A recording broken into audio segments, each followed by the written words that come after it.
Hey everyone! Around here, HOAs don't win, Karens get humbled, and sweet revenge is always on the menu. Hit that subscribe button. Trust me, you're not going to want to miss how this one ends. I'd spent 2 years trying to make my little patch of Cherry Creek Estates feel like home. It wasn't the fanciest house on the block by a long shot, but it was mine. A 1970s ranch style with good bones and terrible wallpaper that I'd slowly been making my own. April in Denver meant unpredictable weather, but also the perfect time to finally start on the backyard project I'd been planning all winter. The previous owners had left behind a sad concrete slab they'd optimistically called a patio, cracked beyond repair and pitched at an angle that sent rainwater straight toward the foundation. My plans for a proper wooden deck with a pergola had been sitting in a folder for months, complete with all the necessary permits and, more importantly, the written approval from our neighborhood HOA, not an easy feat in Cherry Creek. I'd gotten to know most of my neighbors pretty well over the 2 years. The Millers across the street had a golden retriever named Scout, who always greeted me on my morning runs. The elderly couple to my left, the Ramirezes, often shared vegetables from their immaculate garden. But Karen Thompson, who lived 2 doors down on the right, remained a mystery. Or maybe mystery wasn't the right word. Presence might be more accurate, a presence that watched, judged, and occasionally reported. Karen had made herself known to me exactly 3 days after I moved in, when my trash bin stayed at the curb until 5:30 p.m. on collection day. I'd been stuck in traffic coming home from work. "Bins need to be in by 5, she'd said, standing at the edge of my driveway with her arms crossed over her chest. No introduction, no welcome to the neighborhood, just bin enforcement. "Sorry about that," I told her. "Got caught in traffic on I-25. She'd given me a thin smile that suggested traffic wasn't a valid excuse for such neighborhood negligence, then turned and walked back to her house, a nearly identical model to mine, but with pristine landscaping and beige paint so fresh it practically gleamed in the afternoon sun.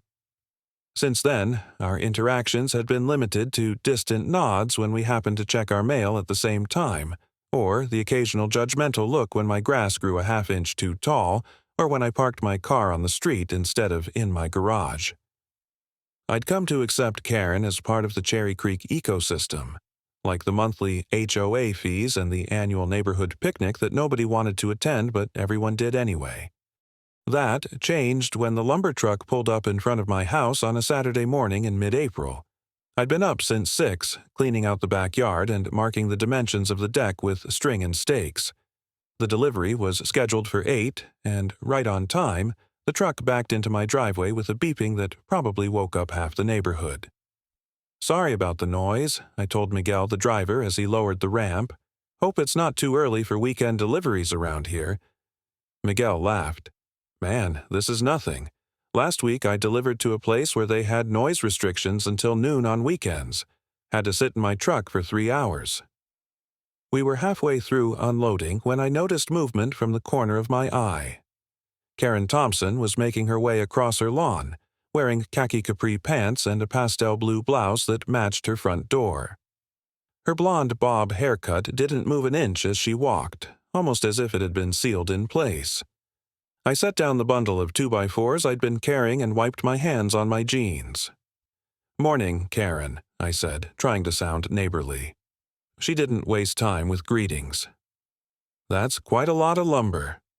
"Yep, finally getting rid of that old concrete slab in the back, building a deck with a pergola overhead."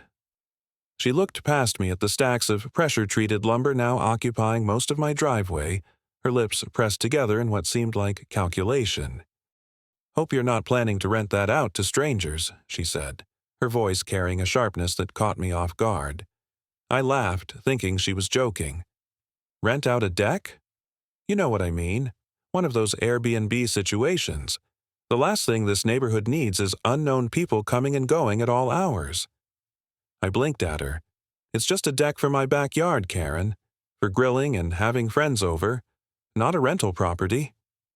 "Well," she said, still looking at the lumber rather than at me, "just make sure you keep the construction noise to reasonable hours, and clean up any mess that blows into other yards." "Of course. I've got all the permits, and the HOA approved the plans months ago." This finally drew her gaze to my face. "We'll see," she said in a tone that suggested she was already looking for violations to report.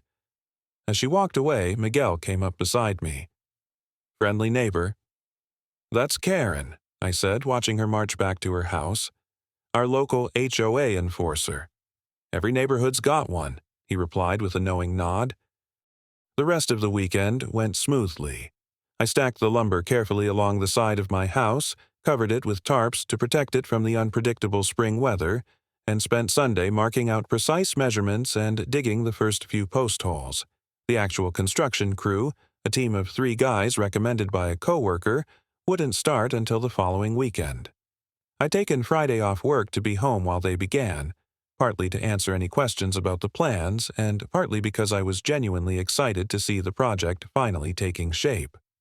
By Saturday morning, the team had already set half the support posts in concrete and begun framing the main deck structure. The steady rhythm of hammers and the whine of power saws filled the air. I kept them supplied with water and took photos of the progress, amazed at how quickly they worked. Around noon, I was in the kitchen making sandwiches for the crew when I spotted Karen through the window. She was standing at the edge of my property, phone held up as she took pictures of the construction site. She didn't even try to be subtle about it, moving to different angles to capture various views of the backyard. I considered going out to ask what she was doing, but decided against it. The crew had all their paperwork visible in the work truck's window as required, and I wasn't breaking any rules. Still, her behavior left me uneasy. Later that afternoon, after the crew had packed up for the day, I sat on my front steps with a beer, looking over their progress notes for the next day's work. From this vantage point, I could see Karen sitting on her front porch, rapidly typing on her phone with an intensity that seemed out of proportion for casual texting. My next-door neighbor Rebecca stopped while walking her corgi. "Making progress on the deck?" she asked, letting the dog sniff around my mailbox post. "Yeah, it's going well. Should be done in a couple of weekends if the weather holds." "That'll be nice. Better than that cracked concrete for sure." She glanced over at Karen's house, then lowered her voice slightly. "I see the neighborhood watch is on duty." I followed her gaze to where Karen continued typing, completely absorbed in her phone. Yeah, she wasn't too happy about the project. Seems to think I'm building some kind of illegal rental property. Rebecca rolled her eyes. Of course she does. Last month she was convinced the new family on Elm Street was running an underground daycare because they had their nieces and nephews over 2 weekends in a row. Seriously? Oh yeah, Karen needs hobbies that don't involve policing everyone else's business. She tugged gently on the corgi's leash. Anyway, can't wait to see the finished deck. Maybe you'll host a barbecue this summer? That's the plan, I said, raising my beer bottle in a mock toast. As Rebecca continued her walk, I found myself looking back at Karen. She was still typing, pausing occasionally to look in the direction of my backyard with a frown that deepened the lines around her mouth.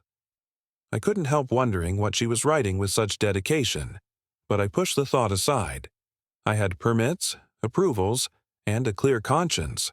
Whatever Karen Thompson's concerns were, they weren't my problem. I finished my beer and went inside to prepare for the next day of construction, unaware that Karen's afternoon of typing would soon make her very much my problem indeed. The deck was coming along beautifully. After a week of steady progress, the main structure stood solid in my backyard, the fresh pressure-treated lumber still smelling of sawdust and possibility. The crew had finished setting all the support posts and completed most of the framing. What once was an ugly concrete slab now looked like the bones of something worth having. Exactly as I'd imagined it during those long winter evenings spent hunched over plans at my kitchen table. I ran my hand along one of the smooth railings they'd installed yesterday. The morning sun warmed the wood beneath my palm. In another week, I'd have a proper outdoor space instead of that cracked disaster the previous owners had left behind. Small victories. But something else had changed over the past week, something I couldn't quite put my finger on. The normal rhythm of the neighborhood felt off, as if someone had shifted all the furniture in a room by just an inch. Not enough to make you trip, but enough to make you notice. Monday morning, I headed to Cornerstone Coffee for my usual pre-work Americano. The place sat at the edge of our subdivision, a local spot where most Cherry Creek residents stopped at least occasionally. Lisa, the morning barista who normally greeted me by name and started my order before I reached the counter, kept her eyes down as I approached. "Regular Americano," I said when she didn't speak first. "Name?" she asked, marker poised over the cup. "Ryan, same as the last 100 times." Her eyes flicked up to mine briefly, then back down. "That'll be $4.25. While waiting for my coffee, I noticed a couple at a corner table looking my way, then quickly turning back to their conversation when I caught their eye. I'd seen them around the neighborhood but couldn't recall their names. When Lisa called my order, she placed it on the counter and turned immediately to the next customer without the usual, "Have a good one, Ryan," or small talk about the weather. I took my coffee and left, chalking it up to Lisa having a bad morning. Everyone was entitled to an off day. Tuesday evening brought another strange interaction. I stopped by the community garden plots near the neighborhood park to check on my tomato seedlings. Two older residents, Diane and Tom, had plots next to mine and were usually chatty about their vegetables and the latest neighborhood news. "Hey there," I called as I approached. They were deep in conversation, heads bent together. They straightened immediately. Tom nodded stiffly. Diane managed a tight smile. "Just checking on my tomatoes," I explained, feeling oddly like I needed to justify my presence. "We were just leaving," Diane said, though her watering can was still half full and Tom's garden trowel lay in the dirt beside a row of half-weeded carrots. "Everything okay?" I asked. "Fine," Tom said. "Just fine." They gathered their tools with unusual speed and left me standing alone among the garden plots, completely confused. I looked down at myself, wondering if I had somehow grown a second head without noticing. By Wednesday, I couldn't ignore it anymore. The Millers, whose golden retriever Scout always bounded up for a pat during my morning runs, suddenly had urgent business calling Scout back when they spotted me coming down the sidewalk. Mrs. Ramirez, who normally waved cheerfully from her garden, was suddenly very focused on her pruning when I passed by her yard. I kept replaying the past week in my mind, searching for some neighborhood faux pas I might have committed. Had I accidentally mowed my lawn at 6 a.m., parked in front of someone's house during a dinner party, let a package sit on my porch too long? Nothing came to mind. The answer arrived Wednesday evening in a text from Rebecca, my next-door neighbor with the corgi. "You need to see this," she wrote, followed by a screenshot that made my stomach drop. It was a post in the Cherry Creek Community Facebook group, which I'd joined when I moved in but rarely checked. The post had been made by Karen Thompson 5 days ago, right after that Saturday when she'd been taking photos of my construction site. "Neighborhood alert!" The post began, with all the subtlety of a foghorn. "One of our Cherry Creek residents is constructing what appears to be an illegal rental property in our community." Below this were photos of my backyard, the very ones she'd taken while standing at the edge of my property. The images showed the half-constructed deck from various angles, with red circles highlighting areas where construction materials were temporarily stacked. "As many of you know," Karen's post continued, "short-term rentals like Airbnb are not permitted under our HOA regulations. Yet this homeowner appears to be constructing exactly that, a separate living space that will bring strangers into our safe, family-friendly neighborhood. Additionally, construction trash has been left unsecured for days, blowing into neighboring yards and creating both an eyesore and safety hazard." I stared at my phone in disbelief. Every single claim was a blatant lie. My deck wasn't a separate living space. It was just a deck. The HOA had approved my plans, and my construction site was immaculately clean. The crew tidied up meticulously each evening, and I did an additional check myself. What troubled me more than Karen's lies were the comments beneath her post. Dozens of them, from neighbors I'd only met in passing and some I'd never met at all piling on with righteous indignation. "This is exactly what we were worried about when these younger homeowners started moving in. wrote someone named Judith Pearson, whose face I couldn't even picture. No respect for established neighborhoods. Property values will plummet if this trend continues, added a Doug Wilson. Just what we need, more strangers coming and going at all hours, wrote Linda Mitchell, no relation, thankfully. Has anyone reported this to the HOA board? Asked several commenters, with Karen reassuring them that she had taken steps to address the situation. Rebecca had added a comment to her text. I tried telling people this wasn't true, but no one's listening. Thought you should know. I looked out my front window toward Karen's house. The lights were on, curtains drawn. Was she in there right now, basking in the neighborhood drama she'd created, adding more inflammatory comments to keep the outrage simmering? My first instinct was to grab my phone and fire off an angry response. I actually typed out 3 different versions, each more forceful than the last, explaining exactly how wrong Karen's accusations were. I had my finger hovering over the post button when I stopped myself. Working in digital marketing had taught me a few critical lessons about online behavior. First, emotional reactions rarely won battles in comment sections.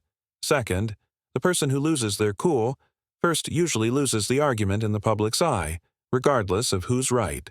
And third, sometimes the best response isn't the quickest one. It's the most thoroughly prepared one. I set my phone down and took a deep breath.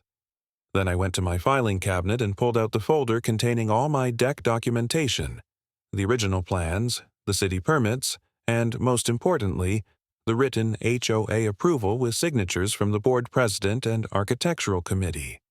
I made copies of everything, planning my response carefully. But as I arranged the documents on my dining room table, another thought struck me. Karen's sudden interest in my project felt calculated, almost practiced. The speed with which she'd rallied neighborhood opinion against me suggested she'd done this before. Her expertise at creating outrage seemed too polished to be a first attempt. I sat back in my chair, the documents momentarily forgotten. What did I really know about Karen Thompson? She'd lived in Cherry Creek longer than me, but how much longer? Where had she come from? And had she pulled similar stunts in previous neighborhoods? I reached for my phone again, but this time not to post a response. Instead, I texted Michael Bennett, my friend from college who now worked in real estate and had access to property records most people couldn't easily obtain. Need a favor, I typed. I need to know everything about Karen Thompson's property history. When she bought in Cherry Creek, where she lived before, anything unusual in her buying or selling patterns. Michael's response came quickly. This sounds juicy. What's she done? Started a smear campaign against me based on complete lies. I think she might have a history of this. Give me her address and I'll see what I can dig up. Might take a day or 2. I sent him Karen's address, then added, Thanks, Mike. This just got personal. After sending the text, I looked back at the folder of documents. They'd be useful, but they wouldn't be enough. Karen hadn't just made architectural claims. She'd made accusations about my character and intentions. Disproving her claims about my deck wouldn't address the deeper damage she'd done to my reputation in the neighborhood. No, this required more than just defensive paperwork. If Karen Thompson had a pattern of this behavior, exposing that pattern might be the only way to truly counter her narrative. I needed facts, history, and most importantly, documentation that would make it impossible for anyone to ignore the truth. I cleared everything off my dining room table. By the time Michael got back to me with Karen's property history, I wanted to be ready to build a complete picture. The dining room would become my investigation headquarters, a command center for Operation Expose Karen. As I began organizing my evidence folder, my phone buzzed with another text from Rebecca. Want me to keep you posted on what people are saying in the group? Yes, I replied. Don't defend me yet. Just watch and listen. I'm working on something better than a quick reply. I went to bed that night with neighbors' suspicious glances still fresh in my mind, but also with a plan taking shape. Karen Thompson had chosen the wrong person to target with her neighborhood manipulation. She might be practiced at spreading rumors, but I was about to become an expert in uncovering the truth, I cleared everything off my dining room table and brought in a small filing cabinet from my home office. By midnight, I'd created a makeshift investigation center with labeled folders, sticky notes, and my laptop open to the Cherry Creek Community Facebook page. Karen's post remained at the top, still gathering supportive comments and angry reactions. Sleep came reluctantly that night, my mind racing with questions about Karen Thompson. Who exactly was I dealing with? Was this personal, or was I just the latest target in a pattern? Michael texted me early the next morning. "You're not going to believe what I found. Call me when you're up." I called him immediately, not bothering with coffee first. "Morning, Ryan," Michael said, sounding far too energetic for this hour. "So, I pulled the property records for your neighbor Karen." "And?" "She's been at Cherry Creek for exactly 10 years. Moved there in 2013 from a place in Lakewood, Colorado. That's where it gets interesting." I grabbed a notebook and started writing. "What about Lakewood?" "She only lived there for 3 years before selling. And, get this, she sold unexpectedly. The property wasn't listed until about 2 weeks before the sale closed, and she took a hit on the price. People don't usually sell that quickly unless something's forcing them out." "That's weird," I said, writing down the timeline. "Could be financial problems?" "Doubt it.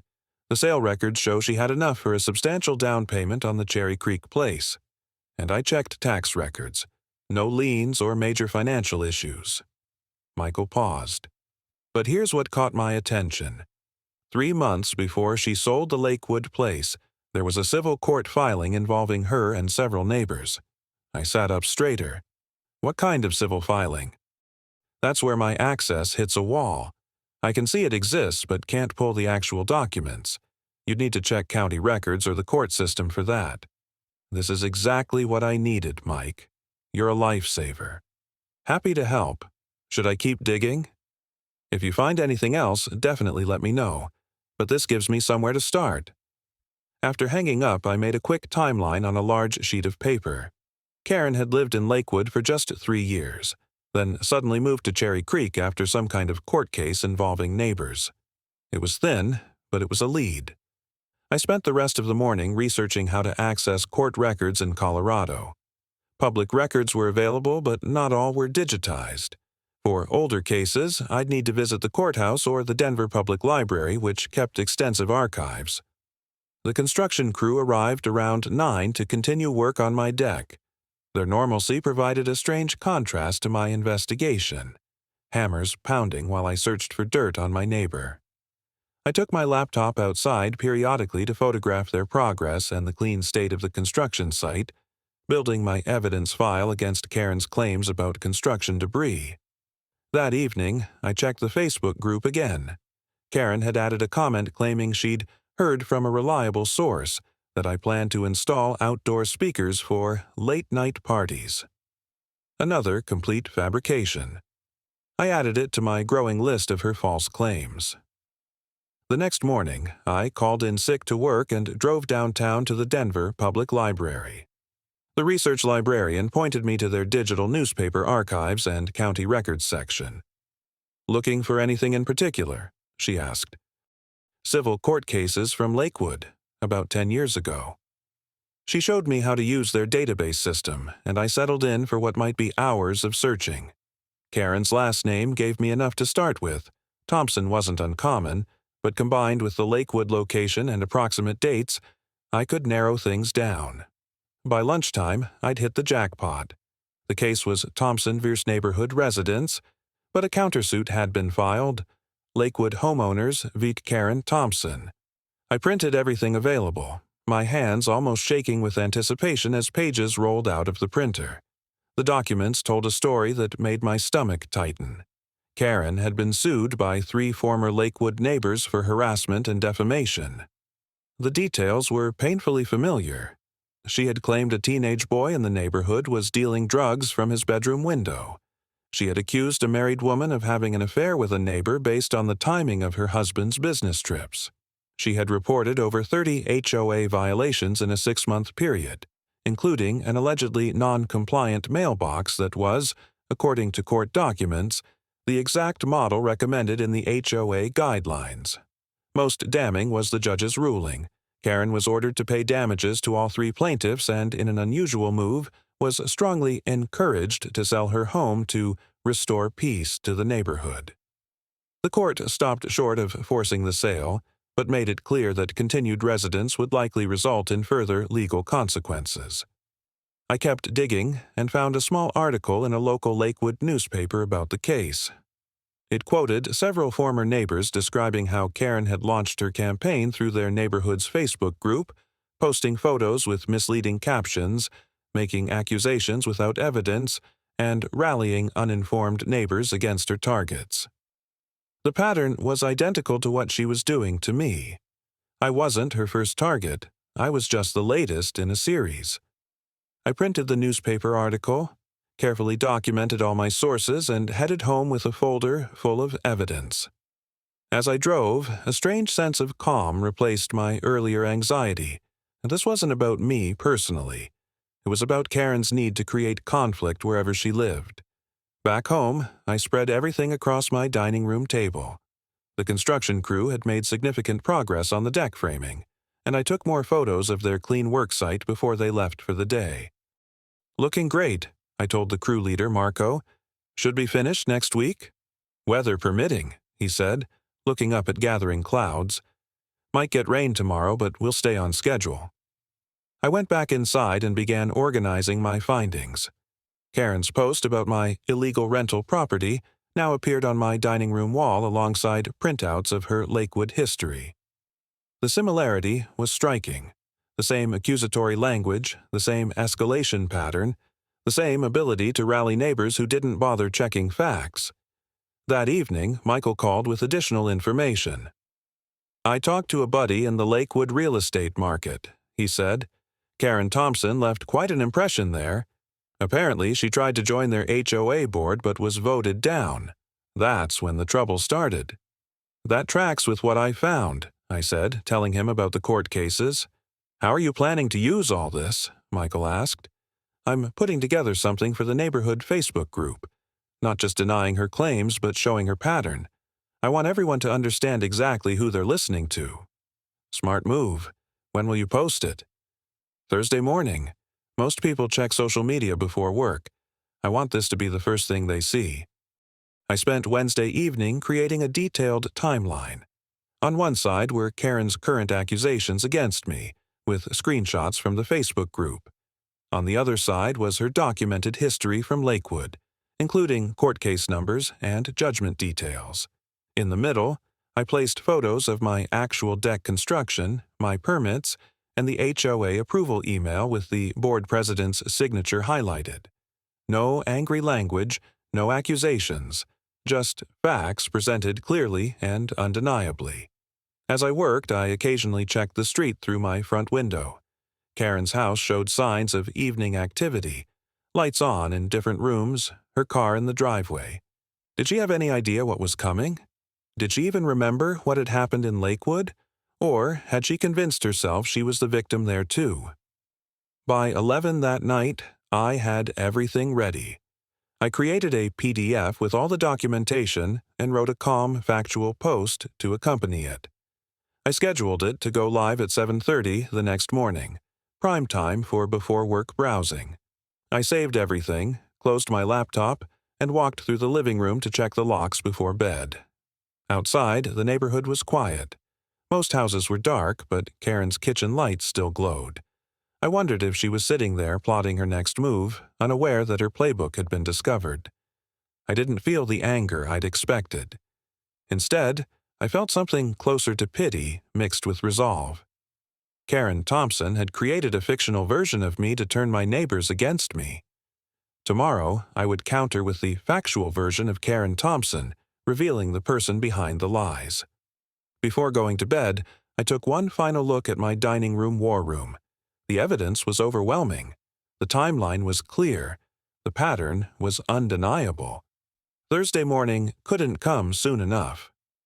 At exactly 7:30 a.m. on Thursday, I clicked Post on my carefully crafted response to the Cherry Creek Community Facebook page. My heart beat a little faster as I watched it appear in the group feed. positioned directly beneath Karen's original accusation. The contrast couldn't have been more stark, her all-caps warnings and red-circled photos against my methodical presentation of facts. I had arranged everything with deliberate care. On the left side of my post were photos of my construction site, showing the crew's daily cleanup and the emerging deck structure. The middle contained scans of my permits and the HOA approval email with the board president's signature highlighted in yellow. But it was the right side that would cause the real impact. Court documents from Lakewood detailing Karen's pattern of neighbor harassment, complete with case numbers and judgment details. Above this carefully arranged evidence, I'd written a single line. Before believing everything you read, it's worth knowing who's saying it. No accusations, no anger, just facts and documentation that anyone could verify. I left my phone on the kitchen counter and went about my morning routine. Shower, shave, coffee, normal things while waiting for what felt like a bomb to detonate. Every few minutes I checked for notifications. Nothing. An hour passed. My usual departure time for work came and went, but I'd already told my boss I'd be working from home again. I couldn't concentrate on anything else anyway. At 9:15 a.m., I finally gave in and checked the post directly. 22 views, but not a single comment. People had seen it, but no one wanted to be the first to acknowledge it. I tried to focus on answering work emails, but my mind kept drifting back to the silent Facebook post. The silence was worse than any angry response. Had I miscalculated? Would the neighborhood choose to ignore the evidence rather than admit they'd been manipulated? By 10:15 a.m., I was convinced I'd made a terrible mistake. I imagined neighbors whispering about my attack on Karen, painting me as vindictive rather than truthful. I pictured Karen rallying support behind the scenes, spinning my evidence as fabrication. At 10:27 a.m., the notification finally came. Emma Garcia, the HOA secretary, had commented, "I owe you an apology, Ryan. I actually believed her nonsense without checking facts. As HOA secretary, I should have verified with our records before jumping to conclusions. Your project is 100% approved and compliant. I'm sorry." Her comment broke the dam. Within minutes, more notifications flooded in. Thomas Wilson. Wait, she did this in Lakewood too? Those court documents are public record? Rebecca Patterson. I tried telling everyone this wasn't true. Karen has been doing this for years. Lisa from Cornerstone Coffee. This explains why she kept insisting we stop serving you first when you came in, claiming you were disruptive to other customers. Never made sense to me. The Millers. Scout misses your morning pets. We had no idea what was going on until we saw Karen's post. We should have asked you directly instead of listening to gossip. Mrs. Ramirez left a simple comment in slightly awkward English. My tomatoes ready next week. You come get some for your dinner. By noon, the post had over 70 comments, most expressing shock at Karen's history or apologizing for believing her claims. Several people confirmed they'd looked up the court records themselves, verifying my information. The neighborhood's collective realization was happening in real time, comment by comment. I checked Karen's original post. It was gone. She'd deleted it sometime in the last hour, along with all its comments and accusations. Standing at my front window, I spotted Karen hurrying from her front door to her car, head down, purse clutched tightly against her side. She didn't make eye contact with Mrs. Dominguez, who was walking her terrier on the opposite sidewalk. Karen backed out of her driveway faster than usual and drove away, leaving a neighborhood that now saw her clearly for the first time. The next morning, Marco and his construction crew arrived to continue work on the deck. As they unloaded their tools, Mrs. Ramirez walked over from next door, carrying a plate covered with a checkered cloth. "For workers," she said, handing me the plate. "Homemade tamales. And you come Sunday for dinner, yes? Luis wants to show you his new woodworking tools." I accepted the plate, warmed not just by the fresh tamales but by the clear message. The neighborhood had decided where it stood. More indicators of the changed dynamics appeared in the days that followed. The HOA Architectural Committee sent an official email reconfirming their approval of my deck project, copying all homeowners. The weekly neighborhood newsletter, which previously had a regular rules reminder column that Karen contributed to, suddenly replaced it with a neighbor spotlight, featuring positive stories about community members. Karen's presence in the neighborhood changed dramatically. She stopped attending the monthly HOA meetings. Her regular sidewalk power walking group, 3 women who used to match their strides to Karen's pace, now crossed the street when they saw her coming. When she did venture out, her once authoritative stride had been replaced by a hurried walk, her eyes rarely lifting to acknowledge passing neighbors. I took no pleasure in her isolation. Public humiliation hadn't been my goal, just the truth. Part of me wondered if she'd try to retaliate, but as 1 week stretched into 2, then 3, it became clear that Karen had retreated rather than regrouped. By mid-May, the deck was taking its final shape. The pergola posts stood tall at the far end, and Marco's team began installing the composite decking boards that would form the surface.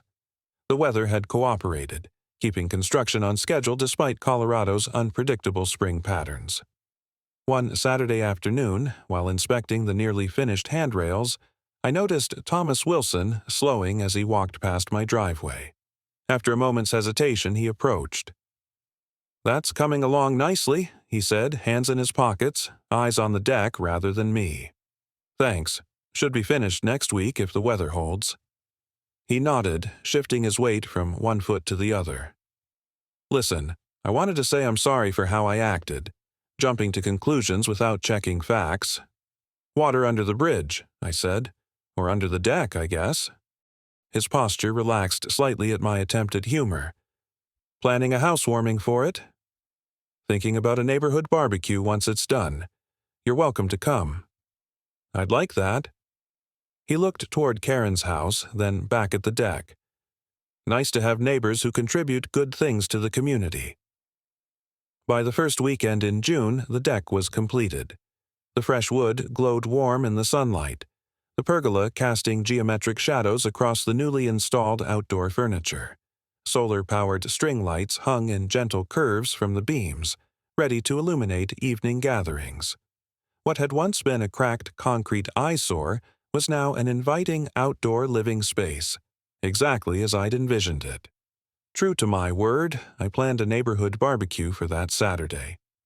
Rebecca helped spread the word, and responses came quickly, mostly enthusiastic acceptances, with a few polite regrets from people with prior commitments. Karen, of course, wasn't invited, but I wondered how she'd react to the celebration happening so close to her property. Saturday arrived with perfect early summer weather, warm but not hot, with a gentle breeze carrying the scent of freshly cut grass. I spent the morning preparing, marinating meats, chopping vegetables for skewers, setting up a drink station at one end of the deck. By 2 o'clock, everything was ready. The Millers arrived first, Scout bounding ahead to greet me with enthusiastic tail wags. The Ramirezes came with a huge bowl of fresh guacamole. Rebecca brought wine and her corgi, who immediately began a playful chase with Scout around the yard. Thomas Wilson appeared with a 6-pack of local craft beer. More neighbors arrived in steady succession, many bringing dishes and drinks to share. As the afternoon progressed, the deck proved its worth as a gathering space. Children played tag in the yard while adults clustered around the grill or sat in conversational groups under the pergola.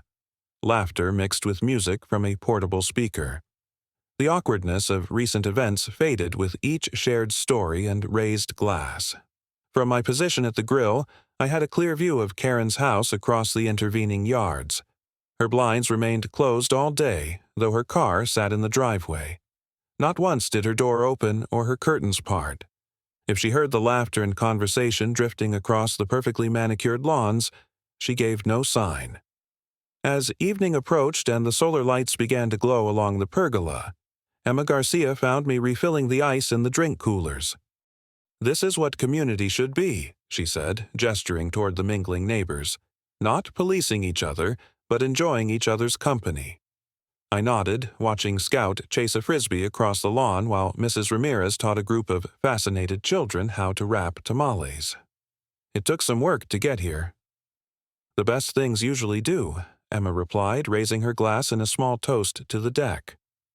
The party continued into the evening, the new deck lights casting a warm glow over conversations that showed no signs of ending. No one mentioned Karen or the events that had preceded this gathering. There was no need. The contrast between her isolated house with its drawn blinds and this lively celebration spoke volumes. As I stood at the edge of my new deck, watching neighbors connect and laugh, I realized that truth had accomplished what anger never could. I hadn't just built a deck in my backyard. I'd helped restore a neighborhood's perspective, replacing suspicion with trust and isolation with community.